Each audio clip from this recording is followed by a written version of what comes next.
গতকালকে আমি পেপার দিছিলাম, তো আজকে আবার আমি পেপার উঠাইছি, কারণ গরম।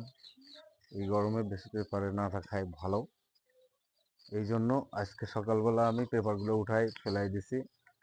এখন মুরগিগুলো সম্পূর্ণ তুষের উপরে, লিটারের উপরে চলাফেরা করতেছে। দেখুন কত সুন্দর, মানে উৎফুল্ল একটা পরিবেশ মনে হচ্ছে, কত সুন্দরভাবে আছে এরা। আলহামদুলিল্লাহ, আল্লাহর অশেষ রহমত যে সুস্থ সবল আছে সব মুরগি। পানি খাচ্ছে, পটে খাবার খাচ্ছে।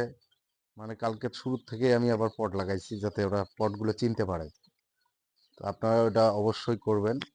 পট চেনার জন্য 2-3টে পট নামাই দিয়ে রাখবেন, পট চিনবে। তো কালকে তো আপনারা দেখছেন যে আমি প্রথমে বাচ্চা নামার